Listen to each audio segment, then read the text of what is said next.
Hoje a gente falou com o Paulão, que é um dos administradores e fundadores da página do Instagram, que também é um grupo do WhatsApp, chamado Deep Web Não Mono. A vivência dele é uma trajetória bastante política, com muitas nuances de não monogamia, até quando ele não tinha nem ideia disso ainda. Paulão, que gostoso te receber. Obrigado pelo convite. Antes de tudo, muito provavelmente as pessoas te conhecem, assim mesmo que brevemente. Meu Deus. E aí o que eu quero saber é quem é Paulão, da onde que tá falando, idade. Ih, rapaz, vamos lá.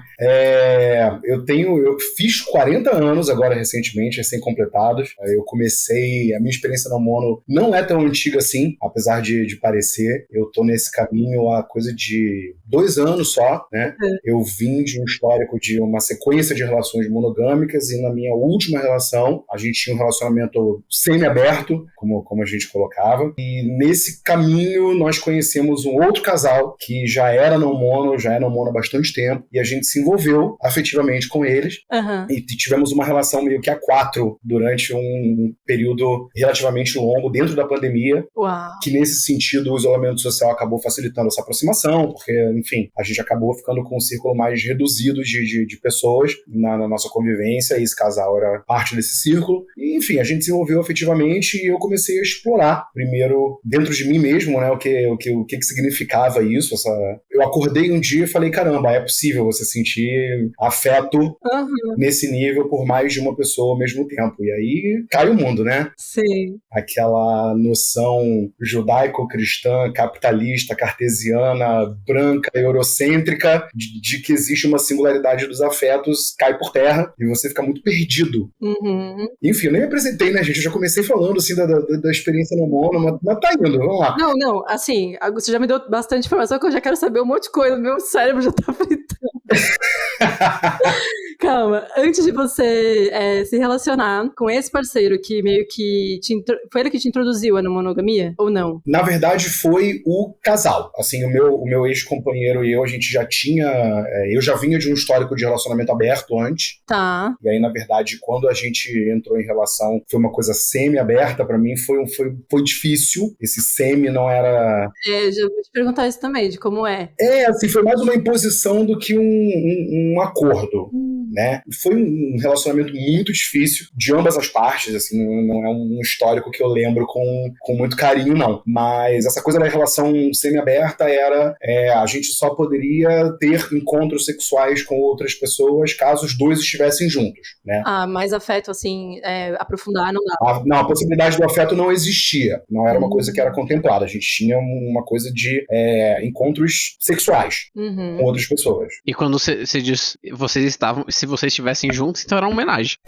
Entendi. Era pra ser isso, sim. De forma individual não dava. Não, assim, não existia a possibilidade de eu ter um encontro com um outro cara enquanto a gente estava ali naquela relação. Isso não me contemplava muito, não. Assim, não era uma coisa que eu achava particularmente interessante pra minha subjetividade sexual, porque eu sempre achei que a ideia de que você tem um único parceiro que supre todas as suas necessidades na vida é uma coisa que nunca fez muito sentido pra mim. E me parecia que eu tinha que ficar pedindo anuência para explorar minha subjetividade sexual com não só a anuência, mas a participação dessa pessoa que já estava presente em quase todos os outros aspectos da minha vida.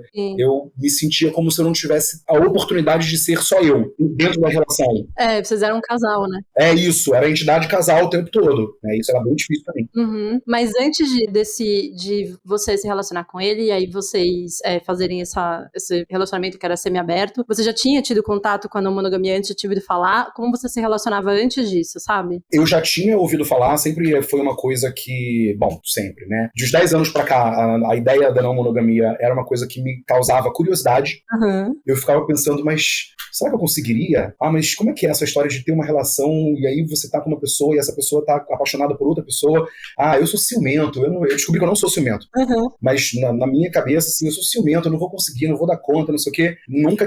Não estava nos meus planos a experiência não monogâmica ali naquele momento. E anteriormente a essa última relação, o que eu tinha eram relacionamentos abertos também, né? Eu gosto muito de marcar essa diferença pra mim entre o que é um relacionamento aberto e o que é uma relação não monogâmica, porque eu vejo principalmente na mídia uma equiparação entre essas duas coisas que pra mim não se sustenta. Pra mim são dois conceitos bem diferentes, né? Pô, 10 anos atrás você tava ali assentando na vida adulta, né? Porque a verdade é que ali na casa dos 30. E aí a mesma vez assim, pô, chegando lá nos 30, você já tava com a vida estruturada, eu imagino ali, né? E aí como é que foi isso? Você tava com alguém quando você começou a pensar nisso? Como foi lá no começo, assim, antes de tudo, antes de Paulão com 30 anos pensando em ter relacionamentos abertos e etc? Então, cara, por coincidência, estranhamente, eu engatei 3 relacionamentos à distância, um atrás do outro. Eu fiquei 4 anos com uma pessoa que morava na Alemanha. A gente se conheceu aqui no Rio. Depois eu fui pra Alemanha, morei em Berlim durante um ano. Aí a gente se separou, voltei pro Rio. Conheci uma outra pessoa que morava em Amsterdã, porque, né, se fosse simples não ia ter graça. Claro. Né? Mas aí ele veio morar no Brasil, a gente ficou aqui junto durante um ano e tal. E depois eu comecei a me relacionar com um cara que mora em Santos, São Paulo. Que aí já, né, bem mais perto, são apenas 7 horas de ônibus. Então, facilitou muito a minha vida não ter que atravessar o oceano. E aí, como eu tinha esse histórico, na verdade eu falei que foi por coincidência, mas em retrospecto tinha um pouco assim da romantização da dificuldade de estar no relacionamento à distância, eu acho. Além da romantização, era muito seguro a ideia de que eu não precisaria me envolver muito a fundo, não tendo a convivência diária com essas pessoas. Eu tava assim, sempre amando no plano das ideias. Né? É mais fácil, né, de alguma forma. É muito mais fácil. Amar no plano das ideias é muito mais simples. Só que, enfim, pelo perfil dessas relações, o relacionamento aberto sempre foi muito presente na minha vida afetiva, desde que eu comecei a me relacionar com qualquer pessoa a nível de afetividade, né? Eu entrei na minha primeira relação, assim, séria, aos 19 anos. Foram 3 relações longas, uma de 4, uma de 3 e uma de 1 ano e pouquinho, em sequência, e elas foram muito próximas uma das outras. Até os meus 26, 27 anos, eu só tinha tido essas 3 relações quase que em sequência, e dentro do esquema do relacionamento aberto. E aí o meu ex e eu nos conhecemos, ele queria estar numa relação fechada, mas muito rapidamente eu entendi que aquilo não era pra mim e falei, olha, não dá. Que bom. Eu não tenho condição. Ele morava a 2 quarteirões de mim, então foi a primeira vez que eu tive um relacionamento onde a gente tinha aquela convivência mesmo, quase que diária. Que susto, né? E em cima disso ainda era monogâmica e fechado. Eu falei, não. Nossa. Não consigo. Não vai rolar, não. E não rolou. Pois é, aí a gente foi pro semi-aberto. E nesse semi-aberto, assim, você ficou quanto tempo, mais ou menos, que você falou? A gente ficou junto 8 anos. Nossa, Foram 8 anos de relação. No último ano e meio foi esse esquema com esse outro casal. E aí a gente acabou separando. Foi agora na pandemia? Agora na pandemia, foi. A gente separou em 2021. Nossa, super recente. É recente. E nessa relação, assim, com outro casal, eles tinham algum tipo de definição e já tinham vivido outras coisas e traziam isso pra vocês, assim? Ou era uma tentativa, assim, meio que no começo ainda também, estavam se entendendo, sabe? Não, eles já eram não mono há algum tempo, inclusive eles já tinham tido um relacionamento com uma terceira pessoa antes, mas nunca teve muito essa coisa de eu vou te ensinar a ser não mono, né? Como essa curiosidade já existia em mim, foi mais através da observação e eu me entendendo. Obviamente, eu, graças a Exu, estava em processo terapêutico na época. Ótimo. Maravilhoso, me ajudou muito, assim, eu levei muitas questões muito profundas para terapia, estava mudando muita coisa, foi um processo de revolução, efetivamente, assim, os anos de 2021, 2022, para mim, foram anos extremamente importantes, anos de revolução pessoal mesmo. Me entender enquanto pessoa não monogâmica faz muito parte desse processo. E é denso, né? É um processo muito denso, nossa. Demais, densíssimo. É o que bem que você disse, assim, a gente não tem realmente referência, né? A referência que a gente tem é isso que você até colocou sobre relacionamentos abertos, eu também diferencio, não acho que não seja válido, é extremamente válido, eu considero meio que um processo de transição, sabe, pra não monogamia. Eu acho que eu até considero como não monogamia, sendo muito honesta, assim, tô falando a partir do meu ponto de vista, tá? Eu acho que as pessoas podem, enfim, se sentir à vontade com o que elas quiserem aí dentro. E aí, pra você desconstruir muitas coisas da monogamia, e muitos padrões, e muitos comportamentos, e muitos formatos de você lidar com as suas próprias emoções, sabe? Realmente, assim, é um negócio que, inclusive, indico terapia. Terapia é maravilhoso pra quem é monogâmico, pra quem é não mono, pra quem tem relacionamento aberto, fechado. Eu recomendo terapia pra todo mundo. Mas quando você fala, assim, que é um processo muito denso, né? A maioria das pessoas com quem eu converso costuma me dizer que, pra eles, a parte mais difícil, mais densa, diferença é abrir mão da ilusão de que você pertence a alguém, que a outra pessoa pertence a você, né? Que são as certezas, essas falsas certezas que a monogamia te traz. Pra mim, já foi outro rolê, né? Porque eu sou carioca, a gente tá... vamos resgatar o rolézinho. Pra mim, a parte mais densa de me entender enquanto uma pessoa não monogâmica foi perder a possibilidade de projetar no outro as minhas questões, as minhas inseguranças, as minhas frustrações, porque, é claro, eu tô falando de uma experiência 100% pessoal aqui, não tem cartilhinha, não tô dizendo que todo mundo faz isso, mas pra mim era muito confortável, eu estou frustrado e a culpa é sua. Sabe, eu tô frustrado por uma coisa que você fez. Eu tô frustrado porque você não me atendeu. Eu tô com ciúme porque você se comportou de tal forma. E aí, à medida que eu fui me entendendo não monogâmico, isso me fez olhar pra dentro e pensar, mas por que eu tô com ciúme? Isso é ciúme mesmo?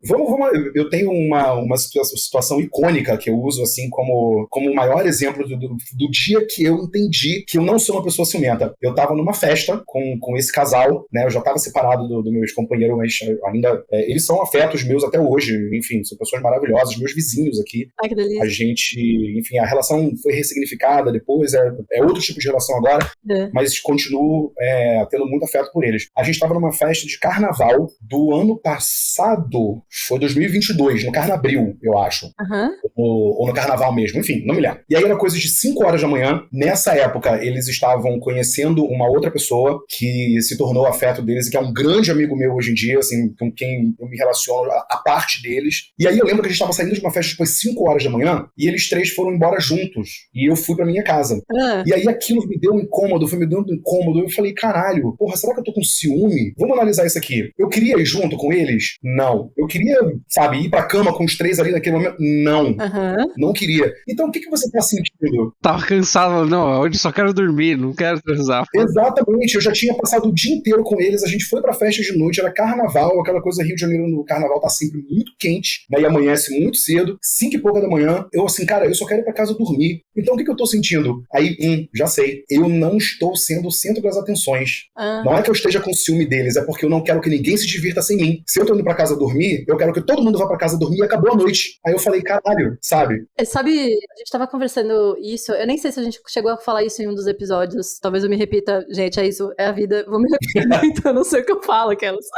Mas é muito louco, porque realmente, a gente quando faz esse processo de pensar as emoções, os sentimentos e as coisas, enfim, a gente entende que a gente precisa dar nome pras coisas. Antes, a gente dava um nome de, meio que assim, tudo é ciúmes. Sim. Basicamente, ciúmes entrava mesmo, pelo menos pra mim, entrava num lugar que era assim, um monte de coisa diferente, é ciúmes, igual a ciúmes. Depois, é exatamente isso que você falou. Eu entendo que não, é insegurança minha, porque aquela pessoa representa algo pra pessoa que eu amo e eu não tô representando isso, talvez. Ou, essa parte sim aqui é ciúmes, essa parte aqui é inveja. É muito isso, assim. Isso pra mim também foi muito divisor de águas, assim, dar nome pras coisas, sabe? Sim. E o lance de entender que ciúmes não é necessariamente um sentimento natural e que ele existe no vácuo, né? E de que ciúmes ele vem de algum lugar, né? Ele vem de medo, de insegurança, de raiva, de inveja, de tesão. Às vezes os ciúmes vêm até de tesão, que é bizarro, né? Sim. E vice-versa, ele se autoalimenta. E eu acho que a gente fez, assim, não que a gente seja o detentor, eu não sei se a gente chegou no nível do Paulão aí de falar que não é ciumento. Não cheguei. Da paz interna, da paz espiritual, assim, desse jeito. Mas a gente pelo menos fez esse processo, né? De quebrar, de entender um pouco mais os ciúmes também, né? As pessoas têm tendência a achar que quem tá lidando com a não monogamia alcançou o nirvana emocional, né? Que assim, não existe ciúme, não existe segurança, nada. Eu falo pra todo mundo, gente, eu sou canceriano com ascendente lua em Áries e mãe em Leão. Então assim, eu adoro aparecer, eu gosto eu sou competitivo para um caralho, eu sou tímido e inseguro. Então assim... Emocionado.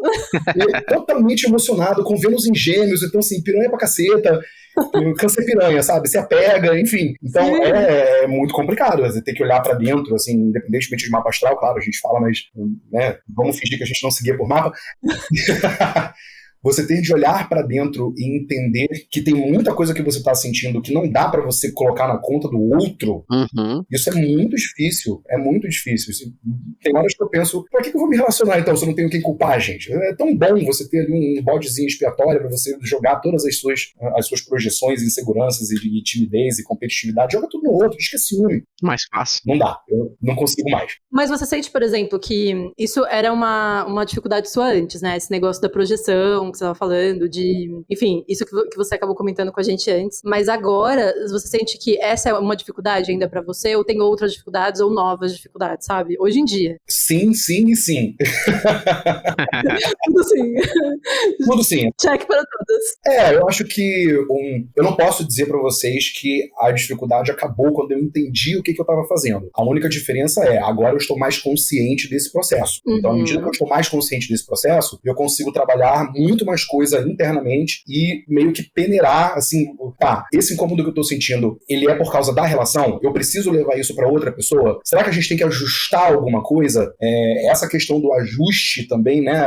Olha que difícil, você tem que olhar pra dentro, você tem que se entender, você tem que separar o que é seu e o que é da relação, e aí você tem que falar, porra, isso aqui realmente é da relação. Eu quero varrer pra debaixo do tapete, mas aí vai ficar pior. Vamos sentar, vamos conversar, vamos discutir. Você tem que estar preparado pra ouvir a outra pessoa dizer que o entendimento dela não é esse, e aí você não pode simplesmente decidir que você tá certo e ela tá errada, Sim. porque você começa a entender nuances, né, assim, as áreas cinzas entre o preto e o branco. É muito difícil, gente. Esse ser não monogâmico é um negócio muito difícil. Não, e você passa a entender, você deixa, né, de ver entidade casal. Você vê as pessoas independentes e com isso também você entende que você tem até um lugar que você pode ir, sabe? Até nessas DRs, assim, até nas discussões em geral, assim, porque DR, às vezes, as pessoas veem como uma coisa ruim, né? Não é isso que eu quero dizer. Discussões mesmo sobre relacionamento em outros formatos, até discussões boas sobre relacionamento. Mas você acaba entendendo que a outra pessoa, ela tem o direito dela de fazer as coisas, mesmo que isso não te faça bem naquele momento, ou que não seja o que você quer, o que você espera da outra pessoa, sabe? Então, é realmente muito denso, porque às vezes você se encontra num lugar até meio solitário, e não é porque a pessoa tá te abandonando, é porque ela também tem o direito de escolha dela em algumas situações, e algumas vezes a escolha não vai ser você. Sim. E aí dói. Mano... Porra, a partir do momento que eu quero o direito de explorar a minha subjetividade sem o outro, eu tenho que estar preparado pra levar essa porrada na cara de que a subjetividade do outro não passa por mim o tempo todo. Então, é isso aí. E o engraçado é que esse lance que você falou, tipo assim, eu tenho que estar preparado pro outro falar que ele não interpreta daquele jeito, de que ele não acha que aquilo é daquele jeito. O engraçado é que a gente passa por isso em todas as outras situações da vida e a gente acha normal. No trabalho, sempre que a gente vai discutir, a gente discute com alguém esperando que a pessoa tenha a visão dela. Na família é assim, política é assim. Agora, por algum motivo, no relacionamento, a gente meio que normaliza isso de que não, né? De que a gente tá num comum acordo aqui, sem nunca nem ter falado sobre o acordo. É total. É meio bizarro isso. Pois é. Eu acho que isso vem muito desse lugar da romantização do afeto, né? A entidade casal é um casal. Não é o Paulão, não é a Paola, não é o Léo. Assim, se nós fôssemos um trisal, nós seríamos um trisal. Nós seríamos 3 partes da mesma coisa. Não é assim é óbvio que a gente espera, né, que se a gente está dentro de uma relação, nós estamos todos olhando mais ou menos na mesma direção, porque é isso que faz com que seja interessante a gente estar junto, mas não dá pra entender que nós somos, sabe, 3/3 da mesma fruta, assim, é impossível. Não, vivências diferentes, só a vivência aí já é, eu acho que um fator muito, sabe, as pessoas vão ter vivências diferentes, elas vão ter histórias diferentes, elas vão ter sensações diferentes sobre várias coisas, sabe, tipo, e recortes diferentes, e assim, não tem como. É surreal a gente achar que a partir do momento que as pessoas se relacionam forma e, tipo, não junta essa vivência, sabe? O repertório não é o mesmo. As pessoas, elas têm as particularidades delas, sabe? É muito louco. Depois desse podcast eu vou achar os seus terços da laranja agora. É isso. Depois desse relacionamento e tal, você viveu outras questões, você se identifica hoje em dia, a gente sabe que na monogamia é um guarda-chuva, tem termos e às vezes as pessoas não se identificam com os termos, às vezes elas se identificam com as nomenclaturas, né? Você se identifica dentro da não monogamia com alguma dessas nomenclaturas ou não? Então, eu sempre, dentro da minha vivência não monogâmica, eu sempre fugi de arcabouço teórico. Nunca li um livro da Regina Navarro Lins, por exemplo, que né, assim, são as bíblias da não monogamia. Sim. Porque eu tenho uma certa resistência à ideia de cartilha. E à medida que o tempo foi passando, agora que eu sou já um tiozão, a ideia de nomear coisas, porque quando você nomeia, você coloca uma etiqueta, você bota aquilo numa caixinha. Sim. Então, eu nem saberia dizer pra você assim, quais são as etiquetas que existem no guarda-chuva da não monogamia hoje em dia. Eu gosto de pensar que, dentro dos casos aqui, o que eu pratico é o que eu chamo de horizontalização dos afetos. O que eu quero dizer com isso? Eu trato os meus afetos com quem eu tenho encontros sexuais com a mesma importância que eu trato os meus afetos com quem não, né? Assim, eu não faço uma diferenciação, sei lá, eu não estou namorando agora, mas se eu estivesse namorando, eu não viria a figura do meu namorado como mais importante do que os meus amigos, por exemplo, né? Que tem essa coisa da hierarquização dos afetos, eu fujo um pouco disso, né? Passei a fugir um pouco disso. Eu trato a minha família urbana com a mesma importância que eu trato, eu chamo tudo de afeto, na verdade, eu não tenho mais esse hábito de esse aqui é meu namorado, esse aqui é meu amigo, aquela ali é minha amiga, minha prima, minha colega de trabalho. Se são pessoas que, por quem eu tenho afeto, elas são meus afetos, independentemente da natureza daquele afeto. E aí vem sempre alguém falando, mas aí você acha que todo mundo é igual pra você? Todo mundo é igual no sentido de que todos são diferentes. Assim, cada pessoa que está dentro do meu círculo de afetos, ela me traz uma coisa que só aquela pessoa vai me trazer. Então eu não tenho como hierarquizar, sabe? É impossível pra mim fazer essa hierarquia. Eu tenho, sei lá, eu no carnaval tive um episódio onde eu misturei coisinhas que eu não deveria ter misturado e eu precisei ligar pra uma pessoa da minha rede de afeto e falar, cara, corre aqui, me acolhe porque não tá rolando, eu não tô conseguindo ficar sozinho. Não deu bom. Deu ruim, a onda não tá boa. Aí ela veio pra casa com o namorado dela, ficou um tempão aqui comigo e tal. E isso, vou ligar pra Bianca porque Bianca é a pessoa que eu sei que eu posso contar pra fazer isso aqui. Aí, tô querendo ir pra um baile black lá na Praça Mauá, vou ligar pra uma outra, sabe? Sim. Eu aciono a minha rede de afetos de acordo com os pontos fortes de cada um. Sabe?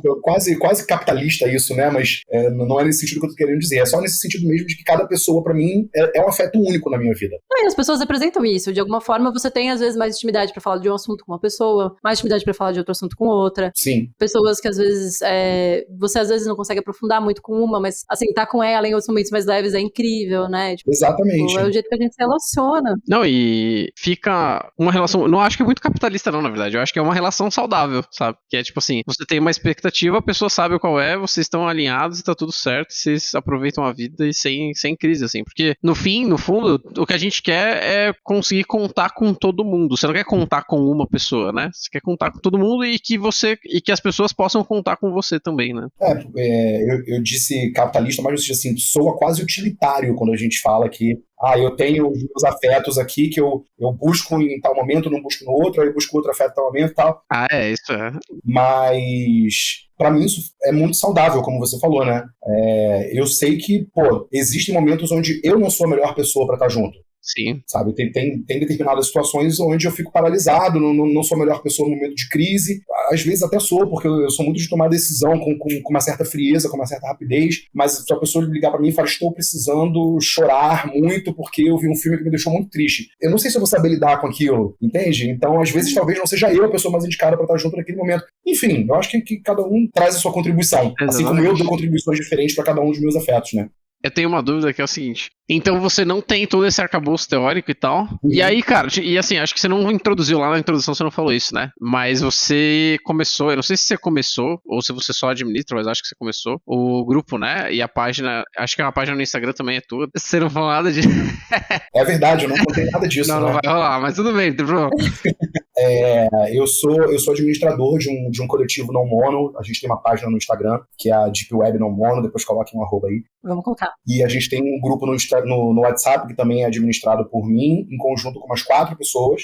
Foi uma ideia meio louca que surgiu entre mim e uma das outras administradoras. A gente estava conversando sobre a ideia de criar um espaço de acolhimento, um espaço de discussão. A gente via que existem vários perfis de não mono no Instagram, em outras plataformas, redes sociais, mas a gente queria uma coisa um pouco mais... Eu não quero usar a palavra acolhedora, porque parece que os outros perfis não são acolhedores, eles são. Mas tem muita gente que já está num nível diferente, assim, de exploração da não monogamia, né? Uhum. A gente tem, por exemplo, a Geni Papos, a Geni Nunes, que é maravilhosa. Porra, incrível. Eu quero ser essa mulher quando eu crescer. Sabe? Mas ela já traz umas questões um pouco mais densas, ela fala de uma forma mais densa, e a gente queria uma coisa mais pra... Tô aqui tentando me entender não monogâmico, tô aqui na minha primeira experiência, quero trocar ideia com pessoas que estejam também iniciando essa vivência agora, entender melhor o que eu tô sentindo, do quem sou eu nesse mundo. E aí a gente acabou criando a Deep Web Não Mono e fizemos o grupo de WhatsApp, e o resultado é incrível, incrível. Principalmente, que isso foi uma coisa que me surpreendeu, né? Que para quem não tá conseguindo me ver, não sei se vai ter foto na divulgação. Foto vai. Eu sou um cara preto, né, da comunidade queer. A gente tem muita gente preta que tá lá no nosso grupo. E isso tem sido incrível, porque isso promove trocas riquíssimas. A gente fala sobre relacionamento intercor, a gente fala sobre racismo, sobre fetichização, a solidão da mulher preta, a solidão do homem preto. Tudo isso dentro do contexto da não monogamia, que, né, precisamos falar sobre isso. Costuma ser um ambiente muito branco, um ambiente muito cis heteronormativo. Então a gente tem esse perfil talvez de interseccionalizar, eu acho, que é uma boa palavra para definir o que eu estou procurando aqui. A gente combina muita coisa, Sim. porque no grupo a gente tem, já nos administradores, né, tem eu que sou um cara preto da comunidade queer, a gente tem uma mulher branca, feminista, bissexual, tem uma outra mulher branca hétero, aí tem um outro cara bi que é não branco, 2 caras não brancos, um hétero e um bi. Então a gente está meio que abraçando vários perfis ali, já a partir dos administradores, e isso nos deu uma visão um pouco mais expandida do que a gente queria trazer para dentro da nossa discussão da não monogamia. Tem sido fenomenal, é muito... Não, é uma troca incrível. Posso dizer assim, enquanto participante... A Lula tá no grupo, gente, isso que eu ia falar agora. O Léo também tá. Eu também tô, só que eu fico quietinho. Quietinho, mas tá lá. Não, mas é muito legal, porque, por exemplo, eu não sou uma pessoa muito ativa no grupo, né? Mas eu sou de ler. Eu leio algumas coisas e tal. É muito legal ver o que as pessoas trazem, assim, lá. E, de fato, é um grupo muito acolhedor, muito diverso. Eu acho isso muito legal. As discussões, elas são muito nesse lugar da não monogamia, mas tem discussão racial. A gente fala também sobre sexualidade. Eu vejo vocês falando sobre isso. Tem pessoas da comunidade trans falando. Eu vi que teve uma discussão outro dia que até você se posicionou de uma forma linda, assim, sabe? Super... assim, e foi acolhedor também com a pessoa que estava na dúvida, né, sobre a comunidade trans e os termos, né, que eram usados e tal. E assim, é muito importante, assim, fazer parte disso, mesmo que você não faça parte dessa minoria, sabe, ouvir, entrar, escuta, ver o que tá acontecendo, Sim. mesmo que você não sinta vontade, assim, dá pra tirar coisas muito enriquecedoras, só de ouvir, sabe? Só de entrar e ouvir. É muito legal, assim. De fato, é um grupo... E é grande o grupo, né? É grande. A gente precisou fechar, inclusive, porque não tinha mais espaço pra colocar pessoas ali. É claro que sempre tem um grupo menorzinho que é quem costuma ser mais ativo, conduzir mais as conversas. Mas mesmo, né, no perfil de vocês, assim, pessoas que estão mais quietas, muita gente chega e fala que eu acompanho as conversas e aprendo muito. E eu acho que isso é uma das questões principais para mim ali, é tratar todos os assuntos e todas as pessoas com muito respeito. Sim. Mesmo quando são assuntos como, por exemplo, foi essa questão da linguagem neutra, falando sobre a comunidade trans, que alguém se posicionou de uma forma muito diversa daquela que eu acredito, e eu respondi, assim, tentando ser o mais respeitoso e acolhedor possível, porque eu acho que isso é diálogo, né? Eu não quero vencer, eu quero trocar uma ideia. A pessoa tem todo o direito de não... Eu opto por não concordar com você. Tudo bem, mas a gente conversou, a gente trocou uma ideia, e de repente nessa conversa outras 3 pessoas que estavam com a mesma questão ouviram e falaram, legal isso aqui, vou pensar sobre isso. Então, a gente vai, assim, espalhando o gospel da não monogamia e de outras pautas enfim, que a gente acredita. Total, é um ambiente que precisa ser acolhedor, né? A gente tá falando já de desconstruir um padrão de se relacionar e de pensar questões políticas. Assim, você acaba pensando em outras questões, não tem como, sabe? Tá tudo muito entrelaçado, assim. As formas de repressão, de opressão, são todas entrelaçadas. A gente tem mesmo que ter uma visão mais ampla de coisas a trabalhar. A gente fala muito sobre essa questão de rede de apoio. Isso entra muito na pauta do coletivo, de como que a sociedade ela se organiza e como a gente até chegou a comentar num episódio, acho que foi passado, não tenho certeza. A gente estava falando sobre essa construção, né, de família, e a gente conversou muito sobre como a gente lida com essa formatação se a gente não tem uma sociedade preparada para isso, sabe? Tipo, como também acaba sendo opressor quem cobra muito dessas pessoas que acabam, por exemplo, eu e o Léo, a gente coabita, né? Pode ser visto por algumas pessoas como,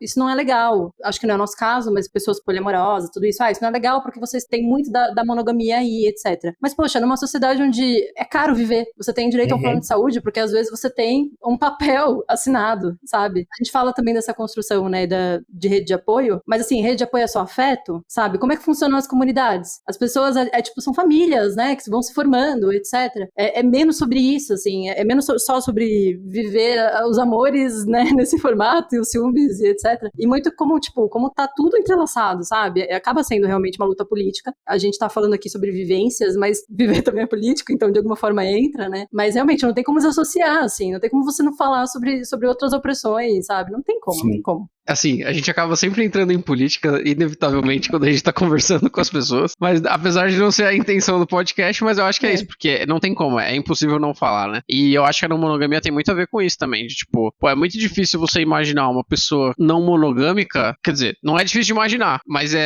seria muito fácil imaginar uma pessoa não monogâmica, por exemplo, racista, pensando que ela é uma puta hipócrita do caralho. Essa é a expressão certa. Então, tipo, todas essas quebras têm que ser feitas em conjunto, né? Não tem como a gente quebrar só a monogamia. A gente tem que quebrar a monogamia, o racismo, transfobia, etc.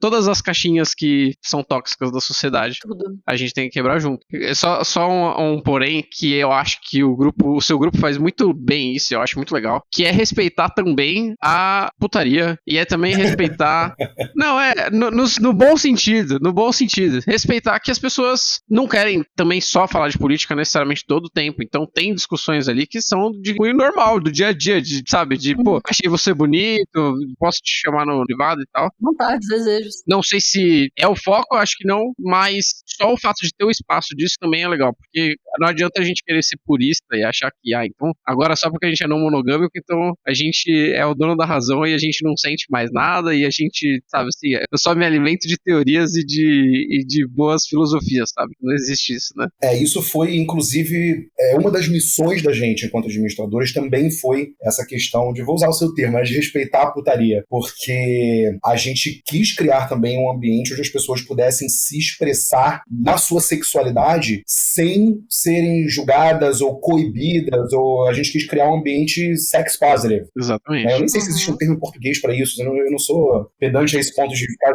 Positivamente sexual. Pois é, assim, foi importante, a gente importou esse termo, né, assim, o ambiente sex positive ficou. Porque a gente sente que é muito importante também. Uhum. Por que a gente precisa separar, né? Por que o sexo tem que estar numa caixinha separada? E essa caixinha vai estar trancada com um paninho de veludo por cima enfiada debaixo da cama. Eu acho que essa visão acerca da sexualidade, ela inclusive é extremamente monogâmica. Uhum. Por quê? Você tem que se manter casto e puro até você encontrar uma pessoa, casar com aquela pessoa, vai transar só com aquela pessoa pro resto da sua vida e aí morre. Porque a monogamia, ela é extremamente conservadora. Eu ia dizer tradicional, mas ela não é tradicional, ela é conservadora. Então, a ideia de que uma mulher, principalmente eu acho que aí a gente pode entrar também falando na interseccionalidade com o machismo, né? A ideia de que uma mulher ouse pensar em ser não monogâmica, isso automaticamente significa que ela está em contato com o corpo dela, que ela está em contato com a sexualidade dela de forma ativa, que ela não se priva a explorar outras partes da sexualidade que o mundo disse que não era pra ela, sabe? Que fecharam aquela porta na cara dela, ela tá proibida de fazer isso. Sim. Bom, óbvio que a Paola pode dizer se eu tô falando alguma besteira aqui melhor do que eu. Não, imagina. Mas eu entendo dessa forma. Tenho muito essa tendência de... Eu sou muito empático com pessoas que sofrem outras opressões que não me atravessam, porque eu entendo as opressões que eu sofro. E como o rolo compressor da opressão é o mesmo perfil que tá dirigindo aquilo ali, eu tenho a tendência a achar que essas opressões, elas obviamente não são iguais, mas elas apresentam sintomas que são muito parecidos. E essa coisa de você ter determinadas liberdades proibidas pra você por conta do gênero que você nasceu, por conta da cor da pele que você nasceu, por conta de você entender que o seu gênero biológico não é o seu gênero psicológico. Isso está muito presente na minha vida também, né? Assim, enquanto pessoa preta, tem uma série de questões aí, uma série de pormenores de ambos os lados da luta que atravessam a gente, né? Assim, inclusive dentro do perfil da não monogamia. Eu já ouvi pessoas pretas falando que não monogamia era coisa de branco, porque porque pessoas pretas não tinham experimentado, nunca tinham experimentado um afeto real. Então, se você nunca experimentou um afeto real, e aí esse real, essa pessoa estava equiparando ao quê? A monogâmico, né? Se você nunca viveu um afeto monogâmico, que ela chamou de real, a não monogamia não pode ser pra você, porque aí você está experimentando apenas afetos rasos e você está se colocando numa posição de objeto. Então, é um pensamento que, pra mim, ele é tão contraintuitivo, contraproducente e totalmente diverso da minha experiência de vida. Eu falei, não faz sentido. Vou dormir. Também, na verdade, é o oposto, né? Tipo assim, se for parar pra pensar, a monogamia, ela vem dos povos originários. Tipo... Opa. E eu concordo 100% com você. Eu não sei se a gente já ouviu a frase de, tipo, não monogamia é para brancos, mas eu já ouvi essa frase de não monogamia é para ricos. Na minha cabeça eu falei, porra, é uma visão complicadíssima, né? Você tá se privando de viver algo, de viver em uma comunidade, só porque você tem uma visão de que o que é certo é a monogamia, é viver em casal, sabe? E óbvio que, de novo, eu não tenho lugar de fala, então eu não sei, assim, eu não posso trazer essa pauta a partir de mim, mas que quando eu ouvi isso eu fiquei mal por saber que esse imaginário de que a não monogamia é para um grupo seleto existe, eu fiquei meio chateado de saber disso, sabe? Por isso que eu digo, é uma luta constante, né? Eu posso dizer, você estava falando sobre o machismo e tal. Eu sou uma mulher branca, bissexual, e eu me sinto, assim, no grupo, completamente abraçada. Ai, que bom. Concordo com você. Ativamente, a gente acaba tendo uma liberdade sexual maior, a gente entende a nossa sexualidade, a gente entra em contato com todas as questões, sabe? No sentido de feminismo mesmo, assim, de questionar tudo isso, e aí tá num grupo que abraça isso, te dá um espaço para você falar sobre os seus desejos, sobre as suas dores, sabe? É simplesmente incrível. Eu me sinto completamente abraçada no grupo. Inclusive, é isso, gente. Participem porque vale muito a pena. Eu, na verdade, eu ia tomar as rédeas aqui de podcaster e fazer uma pergunta pra vocês. Pode fazer. Não, pode perguntar. Né? Porque, novamente, eu botei nessa mesma tecla. Eu, enquanto pessoa da comunidade queer, me entendo como um homem gay, né? Os meus relacionamentos, evidentemente, são com pessoas do mesmo gênero que eu. E me parece que, às vezes, quando você tá num relacionamento gênero discordante, tem ainda uma outra questão que é, assim, se o Léo está coabitando com uma mulher bissexual não monogâmica, pô, tu é otário, hein, cara? E aí, mulher bissexual não monogâmica, piranha, tá traindo uma... Sabe? Eu não sei como é essa experiência pra vocês, assim, eu queria ouvir um pouquinho de vocês. Muito bom. Eu posso responder do meu ponto de vista, mas assim, óbvio que eu não tenho lugar de fala em muitas das minorias, porque eu sou um homem branco, hétero, né, cis, então, cara... Te perdoa. Então, desculpa, né? Já abri falando desculpa. Tô brincando. Cara, que oprime isso, né? Mas, assim, eu acho que eu concordo sempre com você. Rola isso também. E eu acho que, inclusive, esse lance de você entrar em contato com coisas sexuais que a sociedade normalmente não te deixa entrar em contato, isso também rola com o homem, né? O homem hétero, né? Ele tem um grande tabu em relação a várias partes do corpo dele. Vários tabus em relação a vários fetiches. Rola também isso que você acabou de falar, que é uma repressão, né? A gente vê esse movimento Red Pill aí, completamente surreal. Tem uma análise de que, na verdade, é uma fragilidade. É o cara que ele, o tempo todo, falou que, tipo assim, pô, você tem que fazer isso. Você tem que conseguir um monte de mulher. Se você não estiver transando, você é um perdedor, sabe? E aí, ligando com essa pergunta que você fez, tipo assim, pô, coabito com uma mulher bissexual, não monogâmica, e eu sei que, assim, pra muita gente, isso que você falou passa pela cabeça, né? Porra, eu sou um otário. Eu não sei se foi essa palavra que você usou, mas tipo isso. Sim. E é uma pressão da sociedade que realmente rola, sabe? E, na minha opinião, o reflexo disso é o Red Pill, que é, tipo, é o cara que ele é super fragilizado, ele foi construído na cabeça dele de que ele precisa concluir todos esses checkmarks, ele tem todas essas caixinhas que eles precisam preencher, senão eles não são homens de verdade. E aí acaba gerando um movimento como esse. A maior causa de ejaculação precoce é pressão, né? É pressão porque o cara quer tentar performar o máximo possível, ele performa, realmente, ele performa o máximo possível em 3 segundos e acaba rolando a ejaculação precoce por conta dessa pressão. Então, tipo assim, de longe não é a mesma pressão e não é... A gente não tem nenhuma repercussão, assim, comparativamente, a repercussão do machismo é nula pros homens héteros, cis, brancos, mas que existe um efeito colateral, existe. É surreal que homens héteros brancos não também lutem pra, tipo, porra, explorar seus próprios corpos, explorar suas vontades, sabe? Se dizer bissexuais, porque também existe, eu não sei como é que foi a sua história, o seu trajeto, pra você se identificar como queer, mas sair do armário e se entender dentro dessa sociedade é muito forte internamente, né? E esse processo não significa que a pessoa necessariamente é gay, mas só o processo de falar assim, pô, eu não sou gay, eu sou hétero, mas eu gosto de pau, isso é impossível pra 99% da população participação masculina, eu vou dizer, pra mais. Isso, 99% talvez seja baixo ainda. Sim. Mas isso é impossível por conta dessa pressão social. A gente tem que lutar contra, assim, em todos os aspectos da vida, da vivência da gente, tudo volta a essas questões de opressão. E essas opressões, elas, apesar de parecerem, elas não são distintas. O racismo, o colonialismo, o machismo, sabe? Essas coisas são todas parte de um projeto. Sim. Um projeto de pasteurização, por assim dizer, da sociedade. O que se quer é acabar com o outro, acabar com o diferente. O outro que eu digo é o diferente. A gente tem a tendência, não a gente aqui, mas a sociedade conservadora tradicional, que ela quer é uma sociedade onde todo mundo seja igual a ela. Então, isso passa por todas essas questões. O domínio do macho, né? Assim, a mulher tem que, igual aquela... não vou lembrar o nome dela agora, também não interessa.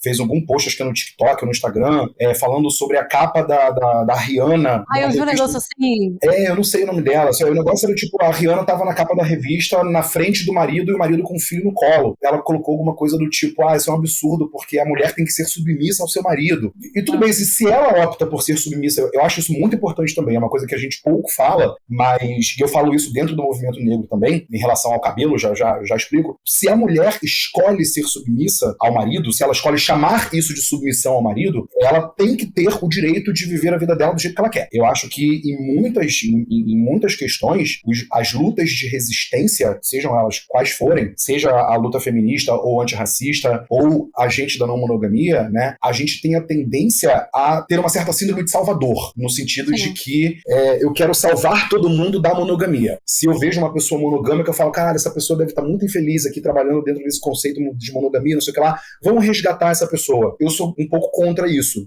Também sou. Dentro do movimento negro, de uns tempos para cá, eu acho que isso é extremamente necessário, válido, e eu apoio esse movimento, tem essa questão de recuperar a autoestima, a afroestima, né? Principalmente através do cabelo. E eu tava tendo uma conversa com um amigo, e ele falou uma coisa para mim que eu nunca esqueci, que ele disse, eu acho que a mulher preta tem que ter o direito de alisar o cabelo se ela quiser. Ela precisa saber que ela não é obrigada a alisar o cabelo para ser bonita, para se sentir bonita, para estar incluída na sociedade, para ser levada a sério. Mas se mesmo assim ela quiser alisar o cabelo é dela, deixa ela alisar. Isso me marcou, essa fala me marcou. Sim. Eu acho isso muito válido e na não monogamia eu acho da mesma forma. Você tá feliz dentro da sua relação monogâmica? Tudo bem, continue sendo monogâmico, eu vou continuar sendo não monogâmico e a gente vai continuar sendo amigo. Eu não quero convencer ninguém a ser não monogâmico. Se algum dia essa pessoa me procurar e falar, me explica como é que funciona, eu vou falar, opa, senta aqui que eu vou abrir o caderninho. Aí eu vou espalhar o gospel, que eu acho que a gente tem também que espalhar o gospel.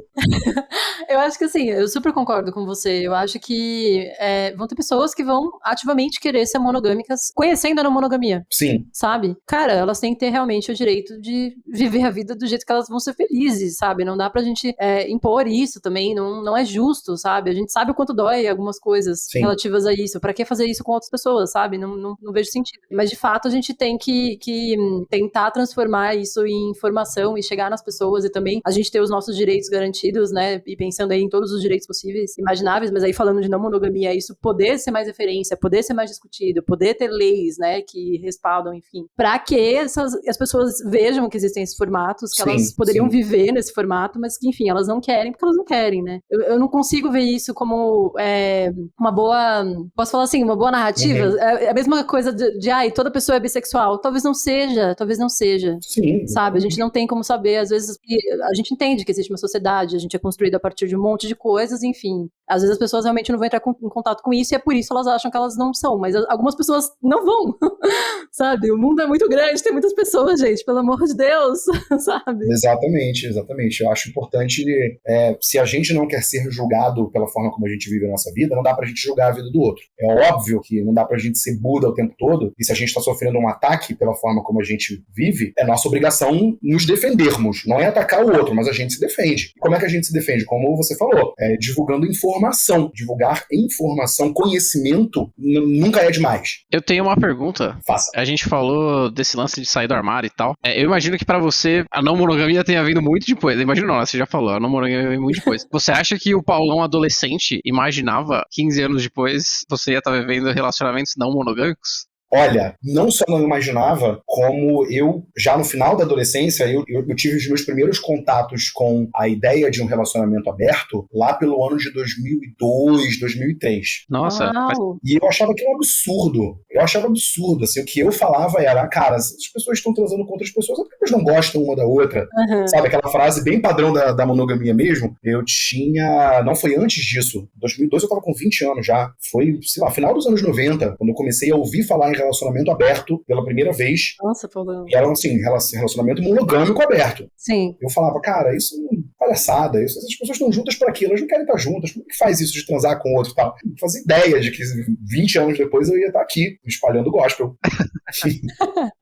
E você sente que existe uma expectativa das pessoas, assim, com quem você se relaciona, por você ser esclarecido aí, com muitas aspas, na não monogamia. E aí, essa expectativa, você sente que interfere nos seus relacionamentos, assim, rola isso? Então, eu, na verdade, eu tô descobrindo hoje que eu sou conhecido no meio, eu nem sabia, assim, eu descobri através de vocês.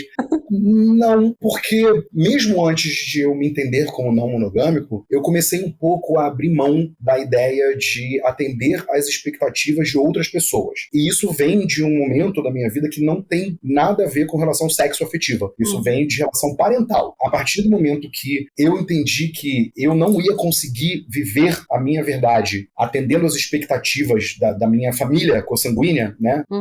Principalmente da minha mãe, eu falei, cara, eu tenho duas opções. Ou eu vou tentar ficar aqui dentro dessa caixinha e viver triste e me frustrar pro resto da minha vida, ou eu vou ter que peitar a ideia de que vou desagradar essa pessoa que pra mim é importante, mas eu vou fazer isso porque eu preciso viver do jeito que eu entendo que eu preciso viver pra ser feliz. Sim. Então, isso foi uma chave duríssima de virar. Duríssima, duríssima. Isso já foi muitos anos depois do meu processo de sair do armário, assim. Começou com esse processo. Eu não segui a carreira que queriam que eu seguisse, eu não me relaciono com o gênero que queriam que eu me relacionasse, eu não voto do jeito que queriam que eu votasse, entendeu? Porque todo mundo tem na família alguém que se demonstrou extremamente de direita nos últimos... Quando eu tinha perfil de relacionamento... Grindr, né, gente? Eu vou falar Grindr aqui abertamente, que é por favor, né? Pode falar. É pra falar. Não tenho mais saído. Saí hoje do Grindr porque eu preciso focar no mestrado. Para de entrar no Grindr o tempo todo.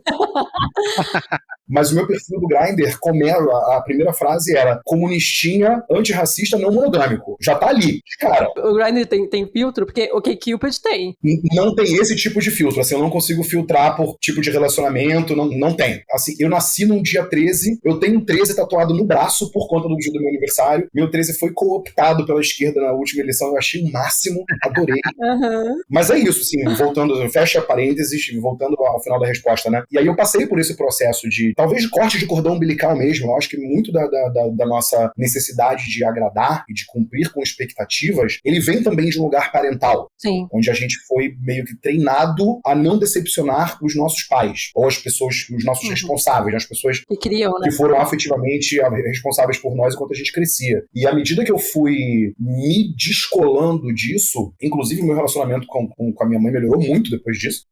Foram alguns momentos de cisão, alguns momentos de estresse, de briga, porque a outra parte às vezes não entende que você, assim, eu não estou nem aí para suas expectativas, é uma coisa muito difícil da outra pessoa ouvir. Nossa, muito. Claro que, né, a gente tenta falar isso com um pouco mais de gentileza. Mas a partir do momento que eu fiz esse processo de descolamento, ou seja, desse corte de cordão umbilical, a noção de atender as expectativas de uma outra pessoa se tornou menos importante para mim. No entanto, a noção de atender as minhas próprias expectativas é extremamente alta. A ideia de que eu tenho que atender as minhas próprias expectativas. Só que às vezes as nossas expectativas sobre nós mesmos, elas são surreais, a gente não vai conseguir. Normalmente são, né? Normalmente elas nunca... Normalmente são. Então traz uma série de decepções aí também. Quando você fala, bom, se eu sou não monogâmico, agora eu só vou ter relações que não vão ter problemas. A gente não vai ter nenhum tipo de discussão, de briga, não vai ter estresse. A gente fez um acordo, nós vamos cumprir esse acordo para sempre. E aí você começa a tomar porrada na cara, se decepcionar, porque assim... até que você cai pra realidade.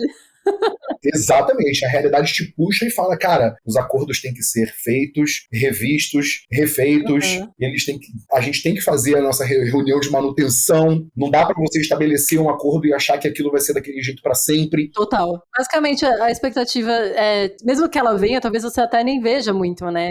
Até o momento eu não percebi, pelo menos, né? Nenhuma pessoa esperando uma enciclopédia não monogâmica e uma cartilinha de como seguir pra não ter estresse na relação. Nossa, que bom. Vou te falar que você é relativamente fora da curva. Acho que eu posso dizer isso. Pois é. O que a gente tem ouvido e o que a gente tem vivido também, sabe? Isso existe um pouco. Mas aí, entrando um pouco, você estava falando sobre situações de família e tal. Quando você vivia um relacionamento, né, que tinham várias pessoas se relacionando com você, a sua família sabia disso? Quem que sabia? Seus amigos, família, trabalho? Todos os meus amigos, as pessoas com quem eu trabalho também. Eu não tenho problema nenhum em falar sobre a minha monogamia. Claro que, pro bem da minha saúde mental, né, e emocional, a gente se protege um pouco, não é com todo mundo que você comenta. Eu tive situações de chegar para amigos e dividir essas questões da vida não monogâmica e ter respostas que me surpreenderam negativamente, né? Algumas pessoas que passaram a entender que as minhas relações são rasas, então não precisam se preocupar em saber como eu tô emocionalmente, ou você vai falar, tô conhecendo uma pessoa e tal. A sua vida é uma novela, então quando você tiver de verdade com alguém, você me fala. E é uma resposta que você fica, opa, então caraca, tudo bem, eu entendi que com essa pessoa sobre este assunto eu não vou ter tanta abertura para conversar. E aí a gente volta para aquela questão que a gente falou lá no início, de entender o que os seus afetos te trazem de melhor. Então tem pessoas no meu círculo de afetos com quem eu simplesmente não falo sobre. Sim. E em relação à família, eu tenho o meu núcleo familiar é muito pequeno, o pai já é falecido, eu tenho uma irmã, minha mãe, e uma tia que é mais próxima. Todas sabem. Eu nunca tive problema, estranhamente, assim, eu nunca tive problema com minha mãe enquanto eu estava casado e namorando, mas eu tive uma conversa extremamente estranha com ela depois que eu me separei. Porque quando eu me separei, eu voltei a morar com a minha mãe durante um tempo para eu poder me recapitalizar, alugar um apartamento e morar sozinho. Sim. E aí eu tava no momento, a história dessa relação é muito engraçada, ela parece aquela música do Oswaldo Montenegro, sabe? Flor da Idade. Caio que amava Dora, que amava não sei quem, que amava não sei o que lá. Chegou um determinado momento dessa relação, eu estava namorando, assim, a gente tinha nomeado a relação, né? Eu estava namorando com uma pessoa do casal, e a outra parte do casal se tornou um enorme amigo meu, assim, irmão, uma pessoa que eu amo, mas a gente não tinha mais esse viés sexo-afetivo dentro da nossa relação. E aí a pessoa com quem eu namorava um dia estava comigo na casa da minha mãe. Eu tenho um péssimo hábito de assistir Fórmula 1, tá, gente? E ele também gosta muito. Aí foi um domingo, né? Ele foi lá pra Niterói me acompanhar pra assistir a corrida. A gente tava lá no sofá, tomando cerveja, falando da corrida, tava abraçado. E a minha mãe viu, não falou nada. Alguns dias depois, eu tava conversando com ela e falando, porque eles vão se mudar. Eu já sabia onde eu ia morar nessa época. Por acaso se mudaram pra muito perto daqui, da minha casa, tipo, coisa de 2 quarteirões, a gente é muito vizinho. Porque eles vão se mudar lá pra perto, não sei o que lá. Aí ela virou pra mim e falou assim, o fulano é o que do cicrano? Aí eu falei, eles são casados. Aí ela, como é que eu vi você aqui com fulano abraçado no sofá outro dia? Eu falei, o que tem? A gente fica. Porque eu tenho esse hábito, assim, não adianta chegar pra minha mãe e contar coisas pra ela e querer que ela ouça uma definição acadêmica daquilo que eu tô vivendo. As coisas vão aparecendo, assim, naturalmente. Eu acho que é muito importante a gente naturalizar a não monogamia. Total. Deixar de tratar isso com muitos dedos, com o estranhamento todo. E aí eu falei, o que tem? Aí ela olhou pra minha cara e falou assim, não vai arrumar confusão nenhuma não, hein? Calma que já tá ruim e piora. Quando ela falou isso, aquilo me bateu estranho. E eu senti a necessidade de esclarecer algumas coisas pra ela. Aí eu falei, olha, não que eu sinta a necessidade... Bom, ali eu senti, mas eu falei pra ela, não que eu sinta a necessidade de explicar muita coisa da minha vida pra você, mas ninguém tá fazendo nada escondido, todo mundo sabe tudo, assim, tá todo mundo meio que junto ao mesmo tempo. Eu também não quis entrar na história de que eu tava namorando só com um e não com o outro, então eu falei, tá todo mundo junto. E aí ela ficou puta. Aí ela olhou pra minha cara e falou, assim, você acha isso certo? Você não tem vergonha, não? E aí eu fiquei tão chateado com a reação dela. Engraçado, né? Quando você achava que eu tava tendo um caso com fulano, você se incomodou muito menos do que saber que a gente tá numa relação onde tá tudo muito aberto, muito esclarecido e todo mundo sabe de tudo. Eu acho que talvez você esteja mais equivocado do que eu, você não acha, não? E aí ela simplesmente optou por não responder e nunca mais tocou no assunto. Eu fiquei com esse registro de que a minha mãe preferiria que eu fosse amante de uma pessoa do que estar numa relação saudável e aberta com outras 2 pessoas. Traição é normalizado. Uhum. A monogamia não é. Exatamente porque tantas pessoas traem, formam, enfim, 500 famílias fora dos seus casamentos, etc. Tá suave, porque todo mundo sabe que isso acaba acontecendo, sabe? Histórico todo mundo tem, sabe? Pessoas vivendo a não monogamia não tem. Pois é, mentir pode. Não, e a gente gosta de perguntar sobre como funciona, né, para as pessoas não monogâmicas contar para família e amigos, etc. E também até situações de trabalho, exatamente porque, que você disse, a importância de normalizar, sabe? Ver o quão é difícil e quantas pessoas aceitam outros formatos, tipo esse de traição, mas não aceitam a não monogamia. Isso é muito comum. E assim, vai aparecer muito aqui, com muitas pessoas, sabe? Eu, de alguma forma, vivenciei isso também, tipo, recentemente. Meu pai é uma pessoa que ele entende, ele falou assim, não, realmente, as pessoas traem. E ele ficou tipo, não, mas não, sabe? Não, eu entendo, mas não. E, tipo, também tem a questão de, você é minha filha, também é difícil pros pais, em algum ponto, lidar com sexualidade, outras questões, até ideologias mesmo, né? E tem o lance de não acreditar, né? Não sei se foi assim com a sua mãe, ou Paulão, mas com a mãe dela, a gente contou há muito tempo. A gente tá nessa da não monogamia há 11 anos, então a gente contou há anos atrás. E ela, tipo assim, tá, sabe assim, tipo, então tá bom. A reação da minha mãe vai ouvir isso, porque ela é a maior apoiadora de qualquer coisa que eu faça, ela vai ouvir isso. E assim, a minha mãe, eu já contei tantas vezes pra ela, e ela sempre, não, até parece, ela sempre até parece. Até que um belo dia, conversei com minha madrinha, minha tia e minha mãe junto, minha mãe levou um susto, ela falou, calma, mas isso é verdade? E não, eu falei isso há 500 anos e não é verdade, sabe? Tipo, mas é difícil, é um processo, assim, eu até certo ponto consigo entender, mas de qualquer forma, a gente precisa realmente normalizar isso, sabe? Por que uma traição é ok, porque viver em outro formato não é. De fato, isso é muito problemático, sabe? Nossa, e vocês não moram há 11 anos, né? Vocês chegaram, era tudo mato isso aqui. A gente até já conversou, assim, com algumas pessoas que estão até mais tempo, sabe? E vou te falar, é doido, porque hoje realmente tem muito mais informação disponível, sabe? Uhum. Pra gente, a gente foi entrar em contato com a teoria, assim, ano passado, retrasado. Antes disso era só vivência, quebrando muita cara, fazendo muita besteira um com o outro e com as outras pessoas envolvidas. Pra gente era relacionamento aberto, depois a gente foi entender que era amor livre, mas também não sei o que é, sabe? Sim. Teve seu momento, sabe? A gente aprendeu muito com isso também, e de alguma forma a gente foi sendo obrigado a formar algo pra não machucar as pessoas envolvidas, sabe? É claro, com certeza. Eu acho que cada um vai ter seu tempo, cada um vai ter o seu acesso, né, informação. O bom é que hoje tem bastante coisa disponível e a gente quer que tenha mais, sabe? Mais grupos melhor. Por isso que a gente tá aqui, né, gente? Exatamente. Inclusive, é por isso que a gente começou o podcast. A gente até falou, né? Uhum. Se alguém, na verdade, ouviu o podcast e fala, nossa, isso daqui tá ruim pra caramba, deixa eu fazer melhor. Sim. Tipo assim, eu quero ouvir histórias de pessoas. Não importa se sou eu falando com elas ou se é outra pessoa falando com elas. Eu quero ouvir a história da galera da não monogamia pra gente literalmente ter mais informação, sabe? Não, porque pra gente foi divisor de águas, assim, a gente não convivia com pessoas não mono. Então era uma dor muito nossa, não tinha rede de apoio que entendesse muito os nossos sentimentos. E quando a gente começou a entrar em contato com outras pessoas e os grupos e ouvir, sabe, relatos, cara, foi muito acolhedor. Foi assim, nossa, mais pessoas na teoria pensam de um jeito, mas na prática a emoção vem forte, fazem outras coisas e, enfim, tentam. Sim. Também essa coisa da identificação, por isso trazer pessoas, sabe, tão diferentes da gente, é importante mesmo, sabe, para que as outras pessoas consigam se identificar e ter esse acolhimento que às vezes eu e o Léo a gente não vai poder dar, enfim, por isso, mas a gente tá aqui pra falar de você.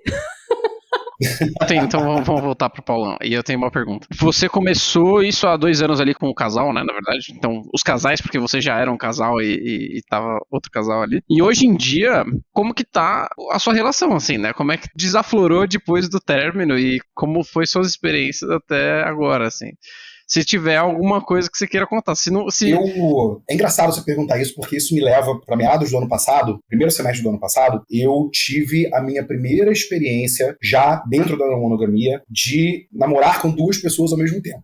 A gente conheceu o outro casal e tal. A minha relação anterior já estava meio que na descendente, digamos. Então, subjetivamente, apesar de estávamos os 4 ali, houve meio que... Eu não quero usar a palavra substituição de afeto, porque não é isso. Mas foi mais fácil para mim entender que uma relação estava acabando, eu estava começando outra relação ali concomitantemente. Uhum. E aí, dentro dessa relação, depois, isso foi 2021, né, que eu me separei, no início de 2022, eu me interessei por uma outra pessoa, sendo que eu estava ainda assim, bastante apaixonado pela pessoa que eu estava namorando ali na época, e eu tive muita dificuldade de entender que a multiplicidade dos afetos era possível para mim naquele momento. Assim, foi a primeira vez que eu me senti me apaixonando por 2 pessoas ao mesmo tempo, e aquilo deu um bug na minha cabeça, de tal forma que eu fiquei um tempo, assim, me sentindo, traindo a pessoa com quem eu tava namorando. Objetivamente, conscientemente, né, o meu superego sabia que não, assim, isso é um acordo que tá estabelecido, eles 2 se conheciam, mas eu passei um tempo, assim, com a minha... Eu tava inquieto na minha afetividade, porque, caralho, eu tô aqui, mas eu tô apaixonado pelo fulano, mas eu tô me apaixonando pelo cicrano. Entendi. Mas e aí, como é que eu faço pra estar apaixonado pelo cicrano se a relação com o fulano ainda tá ótima e não acabou? Não tinha que acabar uma pra começar a outra. Quer dizer, por mais que a gente se entenda objetivamente não monogâmico, a gente ainda traz alguns... Eu gosto muito eu sempre falo em DNA social, né? É um termo que eu gosto muito de usar. Então, a gente traz no nosso DNA social essa ideia de que você ter 2 relações concomitantemente tá errado, que não é pra ser. Você tem que ter uma relação, acabar com aquela relação e começar uma nova. Perfeito. Então, eu passei por um momento, assim, de muito estranhamento, que depois eu consegui manejar, enfim. Eu não namoro mais com nenhuma das duas pessoas, mas os dois ainda são meus afetos, continuam no meu círculo de afetos próximos. Uhum. Mas foi a única vez, desde então, que aconteceu, assim, essa concomitância. Depois que eu terminei que eu ressignifiquei essas duas relações, parei de chamar de namoro, eu também busquei, por uma questão de saúde emocional, ficar um pouco sem amarras, porque você pensa, de 2021 até dezembro de 2022, eu estava ali encaixando 4 relações que se atravessaram e que existiram concomitantemente, e aí uma acabou, a outra continuou, mas aí com o marido dele virou uma amizade muito forte, aí entrou uma outra pessoa, saiu uma outra pessoa, foi um processo longo, uma bagunça, né? Uma bagunça boa, né? Uma bagunça boa, mas uma bagunça. Uma bagunça ótima. Eu sinto que eu vivi emocionalmente tudo que eu podia viver ali naquele momento, mas eu também entendo que é muito importante a gente se reagrupar. Eu não sei se vocês já ouviram isso de outras pessoas, né? Eu tenho um certo receio de deixar que a ideia da não monogamia signifique que eu preciso estar em relação, e não só em uma relação, mas em relação com várias pessoas ao mesmo tempo, porque senão vão tirar a minha carteirinha de não monogâmico. Eu cheguei no momento que eu falei, não estou podendo ter relação nenhuma agora. Eu estou precisando ficar mais centrado, me reagrupar, me reconcentrar. Total. E lamber um pouquinho minhas feridas, sim, porque por mais que a gente entenda, é aquilo, né? A teoria é linda, né, sabe? Ninguém pertence a ninguém, o amor é livre, as pessoas vão ficar com a gente porque elas querem, enquanto elas querem, assim como a gente fica com elas enquanto a gente quer, porque a gente quer. Uma hora pode acabar, a gente sabe tudo isso. Isso quer dizer que quando acabar não vai doer? É óbvio que não. É óbvio que a gente vai sofrer, é óbvio que a gente vai ter um luto por aquela relação perdida. Então eu cheguei e falei, tá bom, eu vou aqui encarar os meus lutos. E, gente, encarar luto, a gente tá sempre fugindo disso, né? Imagina. É muito difícil. E eu não quis usar a não monogamia como uma ferramenta para fugir do luto. Encarar os meus lutos também é parte da minha vivência não monogâmica. Total. Sim, com certeza. Então agora, no presente momento, eu estou começando a me reabrir para a possibilidade de talvez, em algum momento no futuro, entrar numa nova dinâmica que eu chame de um relacionamento.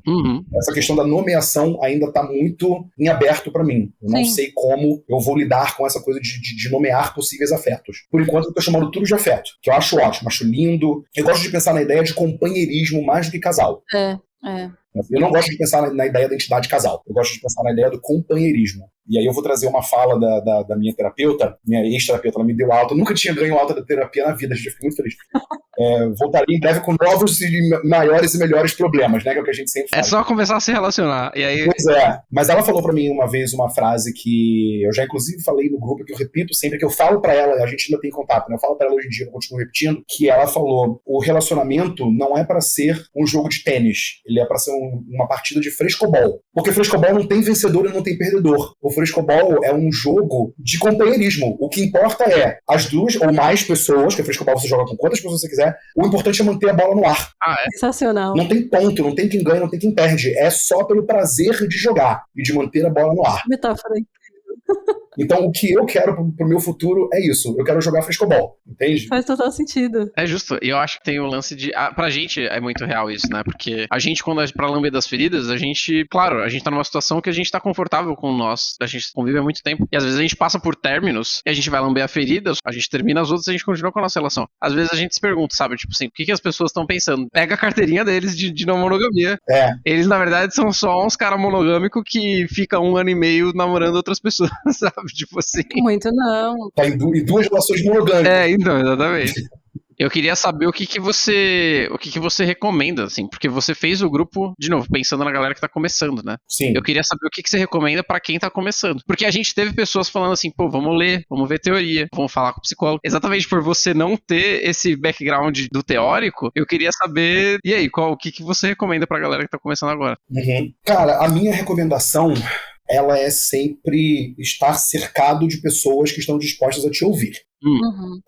Isso não necessariamente significa que essas pessoas têm de ser não monogâmicas. Ajuda muito se forem. Ótimo. Porque eu acho que tem determinados aspectos dessa vivência que outras pessoas não monogâmicas vão conseguir entender melhor. E uma coisa que eu percebo muito dentro da comunidade não monogâmica, pelo menos ali no nosso grupo, é que todas as pessoas têm muito cuidado para quando alguém chega, gente, posso pedir um conselho, eu queria conversar sobre um assunto. Todas as pessoas falam colocando aquele aviso neon no início de eu estou falando da minha perspectiva, eu estou falando da minha experiência.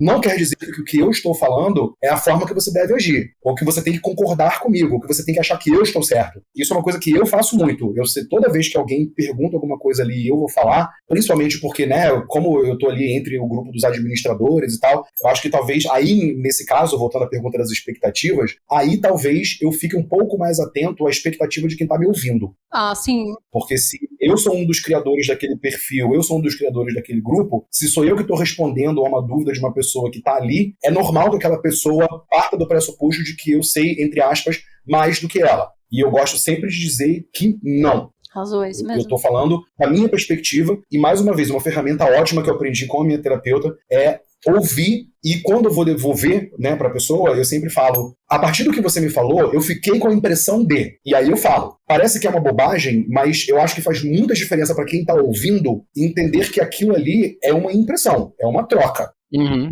Então eu acho que o que eu deixo de recomendação para quem está chegando agora no mundo da não monogamia, mais do que ler muita teoria, seja a teoria da nossa página ou da Geni, do RC Não Mono, de outras páginas não monogâmicas que tem por aí, tem o perfil do Andreoni que eu adoro, e claro, as teorias da Regina Navarro Lins. Como eu falei para vocês, eu fujo um pouco dessa questão do arcabouço teórico, porque eu acho que um risco que se corre, ou pelo menos eu correria esse risco, né, e por isso eu fugi disso, é de ler uma coisa e entender que a não monogamia é isso aqui. Uhum.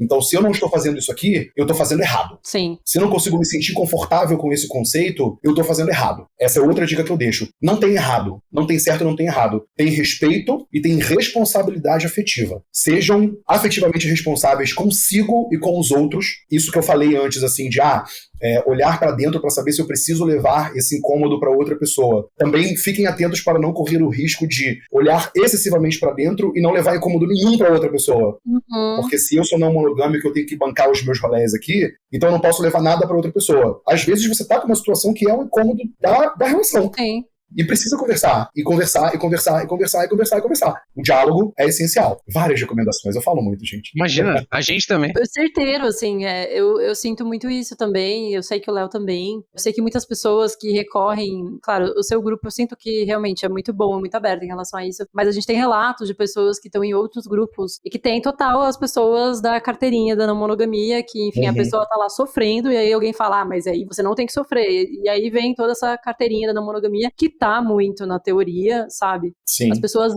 vivências têm nuances, e nuances nem sempre a teoria vai englobar. Isso que a gente fala muito, realmente, não é linear. Não é linear, exatamente. Eu tive fases onde eu tava, assim, descontrolada com as minhas emoções. Eu tava passando por várias outras coisas e coisas simultâneas. Eu não era uma pessoa muito fácil de lidar naquele momento. E aí, depois, em outro momento, eu fui mais tranquila de lidar. E aí, teoricamente, numa dessa, eu podia recorrer a um grupo ou algumas pessoas não monogâmicas e elas falarem, você tá sendo menos monogâmica por isso. Cara, eu tenho total convicção de que eu sou não monogâmica.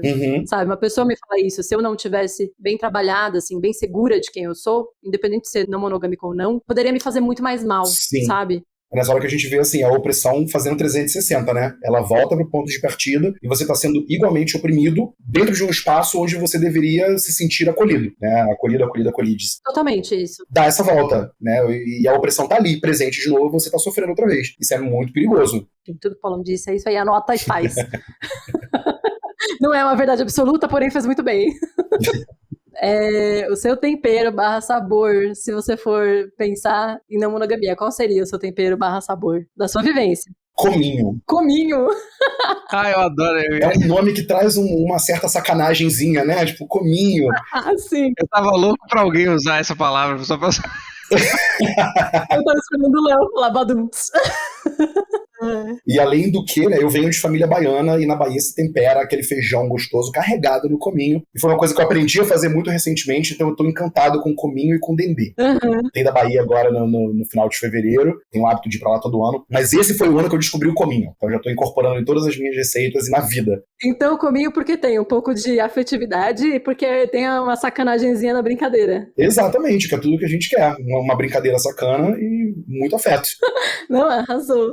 E aí, você quer indicar alguma coisa? Livro, filme, música? Pode ser da não monogamia, pode ser da não monogamia também, qualquer coisa que você acha legal aí pro pessoal. Sim, eu vou indicar. Eu sou uma pessoa extremamente ligada em música, né, gente? Mais do que de filme e literatura. Literatura não monogâmica não tenho, porque fujo dos arcabouços teóricos.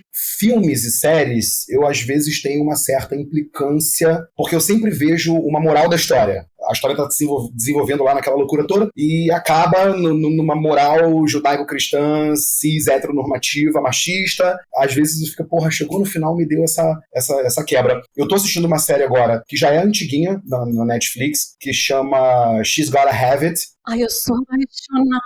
Que é uma adaptação do filme do Spike Lee. Foi o próprio Spike Lee que fez a série, inclusive. São 2 temporadas só. Eu ainda estou no 2º episódio, então eu não sei se ela vai acabar nesse lugar, mas eu acho que não.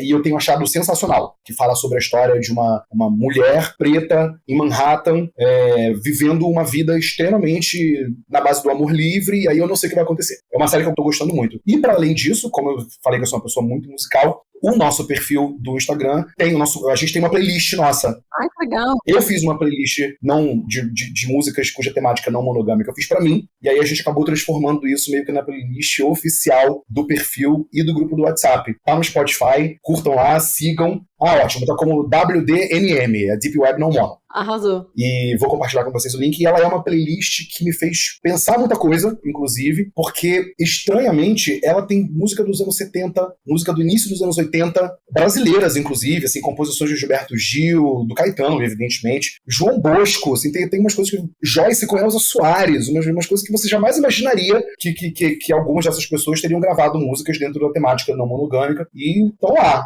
Legal. Que loucura, que legal.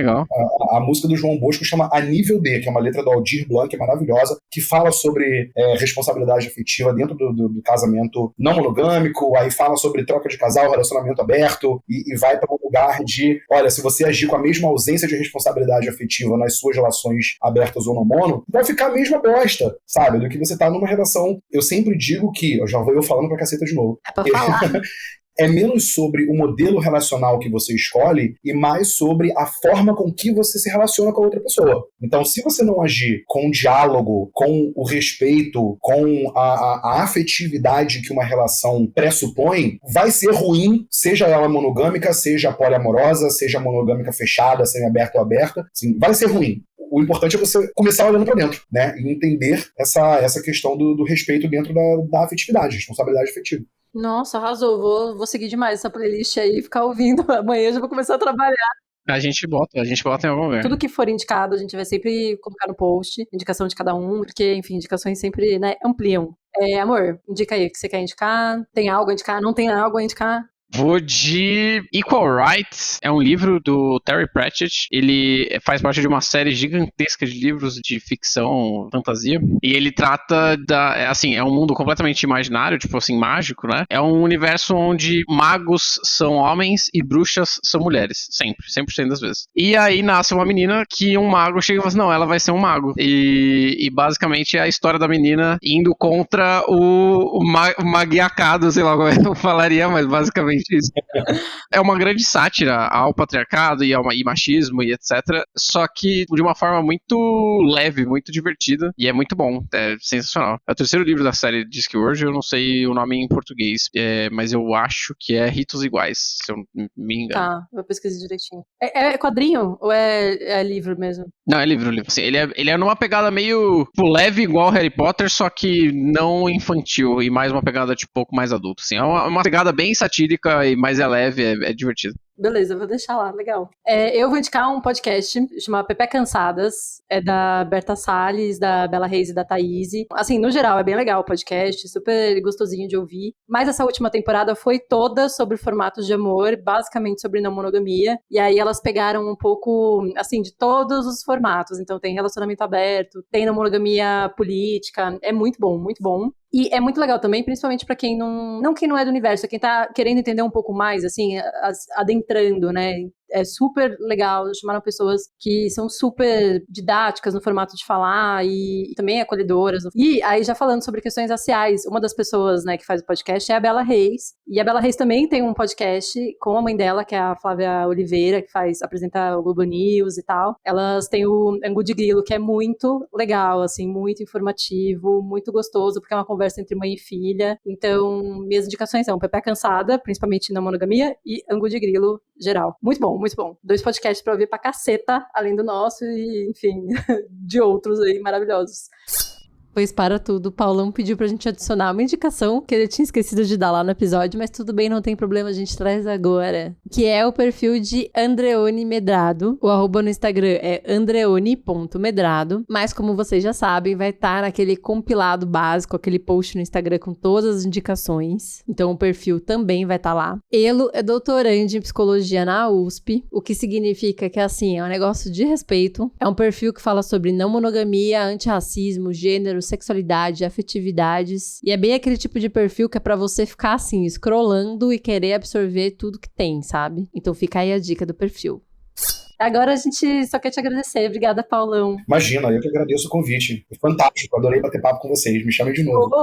Vamos chamar, muito bom, eu adoro. Não, e não só no podcast, pelo amor de Deus, vamos tomar uma cerveja um dia que você estiver aqui em São Paulo, a gente for pro Rio. Com certeza. Venham pro Rio, esperem um pouquinho pra passar o verão, porque realmente tá brabo aqui, gente. Venham pra cá, a gente senta no quiosque da praia pra tomar uma cerveja. Pô. E agradecer não só a conversa, né, mas também agradecer você ter tomado a iniciativa de criar a página, de criar o grupo. Acho que é o que a gente tava falando, né? Essas iniciativas, elas fortalecem a comunidade como um todo, então quanto mais, melhor. Eu que agradeço a vocês por também fazerem esse podcast, para estarem lá no nosso grupo participando com a gente. É um prazer estar aqui com vocês, me sentindo muito, muito feliz, muito honrado. Prazer é todo nosso. Muito obrigada, maravilhosa a conversa com você, muito gostoso.